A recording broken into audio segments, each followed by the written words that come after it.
Bismillah, Assalamualaikum warahmatullahi wabarakatuh.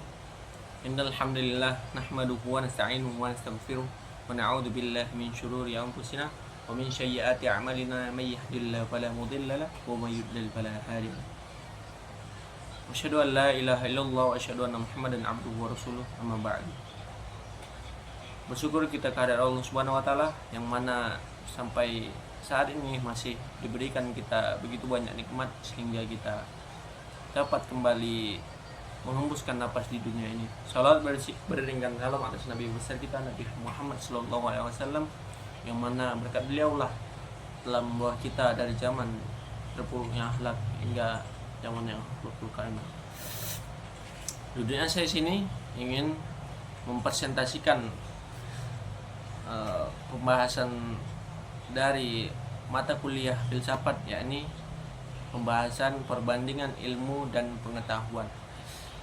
Di dalam perbandingan ilmu dan pengetahuan ada beberapa banyak cabang yang perlu kita bahas, yakni yang pertama pengertian ilmu, pengertian yang kedua pengertian pengetahuan, yang ketiga ilmu pengetahuan, manfaat ilmu pengetahuan bagi manusia, perbandingan filsafat dan ilmu pengetahuan.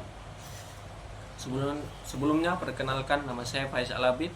Saya dari Prodi Pendidikan Bahasa Arab 2 Stambuk 2024 dengan NIM 0302242044. Baik, masuk kita ke pembahasan yang pertama, yakni pengertian ilmu. Istilah ilmu berasal dari kata dari bahasa Arab, yakni alimah ya alamu, yang berarti tahu atau mengetahui.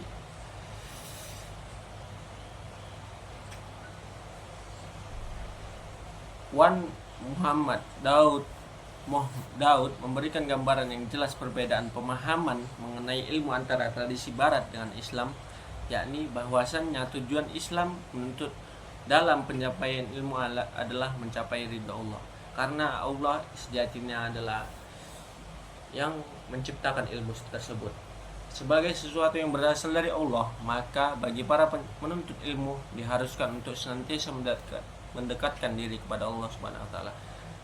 Sebab jika hal ini tidak dijalankan, maka seseorang tersebut tidak mendapatkan keberkahan ridho Allah Subhanahu wa taala, keberkahan dari Allah Subhanahu wa taala. Pembahasan yang kedua, yakni pengertian pengetahuan. Pengetahuan merupakan suatu istilah yang digunakan menggambarkan bahwa seseorang mengenal sesuatu, yakni jika dia mengenal pasti dia mengetahuinya. Itulah disebut dengan pengetahuan. Pengetahuan dapat diartikan sebagai satu, segala sesuatu yang diketahui. Yang kedua, yakni pedoman dalam suatu seseorang dalam melakukan tindakan atau perilaku. Yang ketiga, yakni hasil penginderaan terhadap sesuatu berdasarkan pengalaman. Sesuatu yang tertangkap oleh indera kita, ya itulah disebut pengetahuan. Masuk pembahasan ketiga, yakni ilmu pengetahuan.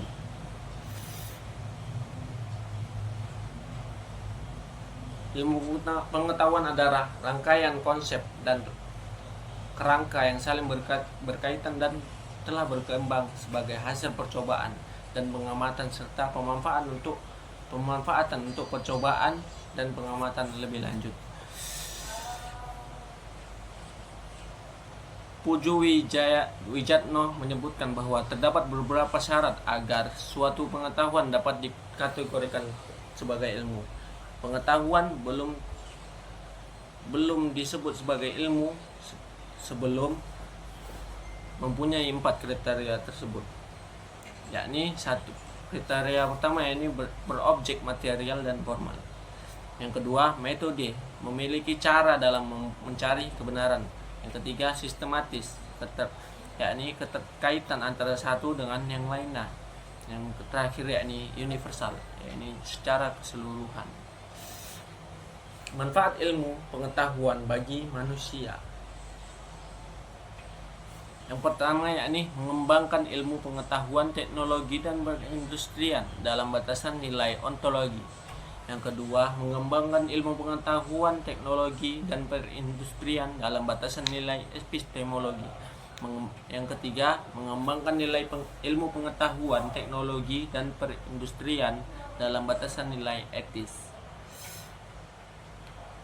Yang keempat, yakni mendorong perguruan tinggi untuk kembali ke basis akademik, yakni Tridharma, yang sebelumnya belum masuk ke Tridharma itu. Yang terakhir, ini berguna dalam usaha menyingkapi suatu kesatuan komprehensif dalam hukum-hukum alam.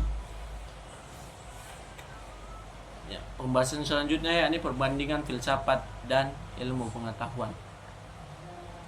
Di dalam perbandingan tersebut ada persamaan dan perbedaan. Persamaannya filsafat dan ilmu pengetahuan yakni yang pertama ada keduanya merupakan pengetahuan manusia, yang kedua berpangkal pada akal manusia, yang ketiga memiliki syarat-syarat ilmiah yaitu objek, metode, sistematis, serta memiliki kriteria kebenaran.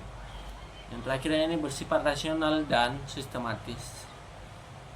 Masuk kepada perbedaan antara filsafat dan ilmu pengetahuan. Yang pertama yakni filsafat memperhatikan tentang prinsip, metode, serta dalil-dalilnya, sedangkan pengetahuan tidak membahas tentang itu. Yang kedua, filsafat bersifat reflektif, yaitu mempertanyakan tentang objeknya secara detail, sedangkan ilmu pengetahuan tidak bersifat reflektif. Yang ketiga ini filsafat membahas segala sesuatu secara menyeluruh atau disebut universal, sedangkan ilmu pengetahuan membahas gejala dan pembahasan yang khusus individu. Ilmu pengetahuan hanya menjelaskan secara empiris, sedangkan ilmu filsafat menafsirkan secara rasional. Masuk kita yang pembahasan terakhir ini sejarah perkembangan ilmu pengetahuan. Dari dimulainya sejarah perkembangan ilmu dari zaman pra Yunani kuno berkisar pada 4 juta tahun sampai 20.000 tahun sebelum Masehi, atau disebut zaman batu dikarenakan pada manusia pada masa ini manusia masih menggunakan batu sebagai peralatan. Salah satu faktor lahirnya filsafat pada zaman itu adalah ilmu pengetahuan pada waktu itu sudah sampai di timur kuno. Lanjut kepada Yunani kuno, dikenal dalam sejarah sebagai awal kebangkitan filsafat secara umum karena menjawab persoalan dengan rasio dan meninggalkan kepercayaan terhadap mitologi atau takhayul. Masuk pada zaman pertengahan ditandai dengan adanya para teolog di lapangan ilmu pengetahuan. Masuk ke zaman Renaissance. Fase ini bermakna dilahirkannya kembali manusia untuk bebas dalam berpikir. Masuk pada zaman modern. Fase ini dikenal dengan masa rasionalisme. Tokoh utamanya adalah René Descartes. Beliau memperkenalkan metode berpikir deduktif logis yang umumnya diterapkan oleh ilmu alam. Masuk ke zaman selanjutnya yakni zaman kontemporer. Fase ini muncul pada abad ke-20 hingga sekarang. Disiplin ilmu fisika menempati kedudukan paling tinggi dan banyak dibincangkan oleh para filsuf. Ilmu fisika para filsuf pada zaman ini.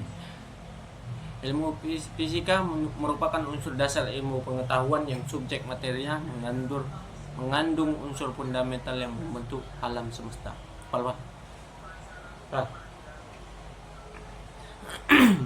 Mungkin sekian yang dapat saya sampaikan. Bila ada kekurangan itu datang dari saya, bila ada yang benar itu datang dari Allah Subhanahu wa taala. Wabillahi taufiq wal hidayah. Assalamualaikum warahmatullahi wabarakatuh.